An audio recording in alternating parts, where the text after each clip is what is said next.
रूस यूक्रेन युद्ध से जुड़ी एक बड़ा अपडेट मिल रहा है, जहां पे 400 से अधिक यूक्रेनी ड्रोन रूस की ओर जाते हुए दिखाई गए हैं। लगातार सेंट पीटर्सबर्ग के पास कॉन्स्टेंट शहर पर स्थित कथित तौर पर यह हमले से पहले कई ग्राफिक्स उसमें दिखाए गए और रूसी रक्षा मंत्रालय की तरफ से भी यह जानकारी दी गई है कि देखिए, यूक्रेन की तरफ से कोशिश की जा रही है कि सेंट पीटर्सबर्ग हो, मॉस्को हो, बड़े शहरों के ऊपर यूक्रेन बड़े हमले करने की कोशिश कर रहा है।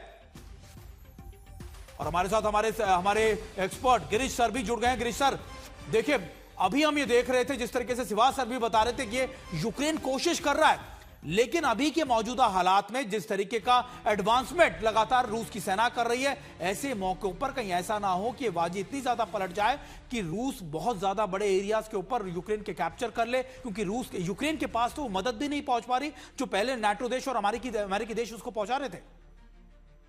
हाँ, बिल्कुल ठीक बोला आपने सुमित। यूक्रेन की समस्या ये है कि पूरी दुनिया का ध्यान, अमेरिका का ध्यान, यूरोप, नेटो का ध्यान इस समय ईरान की तरफ है और वो यूक्रेन को पूरी तरह से भूल गए हैं।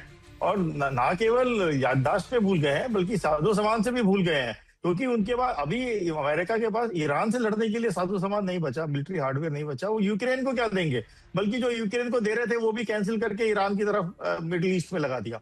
तो यूक्रेन जो अभी तक जो लड़ रहा था, वो अपनी क्षमता पे नहीं लड़ रहा था, वो लड़ रहा था यूएस के सपोर्ट से, नेटो के सपोर्ट से, यूरोपियन नेशन के सपोर्ट से, जो बिल्कुल बंद हो गया।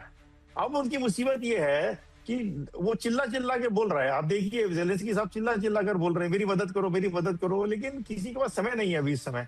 और रशिया इस बात को अच्छी तरह समझता है और इस बात का पूरा पूरा पूरा एडवांटेज वो ले रहा है। इसीलिए आप देखिए कि ज़ेलेंस्की साहब ने एक ओपन लेटर लिखा, जिसको पुतिन साहब ने कचरे के डब्बे में डाल दिया, क्योंकि वो देख रहे हैं कि अभी वो बेचारा बच्चा छटपटा रहा है यूक्रेन, और वो तड़प रहा है। और यूक्रेन और रशिया नहीं चाहता है कि वो उसको किसी भी तरह की कोई उसको याद दे या कोई उसको ऊपर कोई रिलैक्सेशन दे। तो ये तो रशिया के लिए बहुत अच्छा समय है। और आपका जो अनुमान है, जो भी रशिया ने सोचा होगा इस वॉर को स्टार्ट करने के पहले कि इतना एरिया यूक्रेन का अगर मुझे मिल जाता है तो मैं ये युद्ध को समाप्त करने के लिए राजी हो जाऊंगा। आई थिंक अभी उसकी मंशाएं, उसके जो मंसूबे हैं रशिया के, और बढ़ गए होंगे कि इतने पे ही क्यों अपने आप को लगाम लगाएं, थोड़ा और अंदर चलते हैं, यूक्रेन के थोड़ा और एरिया लेते हैं। और उसको इसकी संभावना काफी स्ट्रांग दिख रही है। और मेरे हिसाब से भी यूक्रेन इस समय काफी मजबूत स्थिति में है यूक्रेन के खिलाफ। तो रशिया इतनी आसानी से मानने वाला नहीं है। यूक्रेन की भलाई इसी में है मेरे हिसाब से, कि जल्दी से जल्दी जो एरिया रशिया के पास है उसको समझी करके उनको दे दे, नहीं तो और एरिया जाते रहेगा। और फाइनली उनको जब घुटने देखने पड़ेंगे तो जब पीछे देखेंगे तो लगेगा यार, अगर 2 साल पहले यहाँ बोल देते तो शायद थोड़ा एरिया और बच जाता, थोड़ा फायदे का सौदा होता।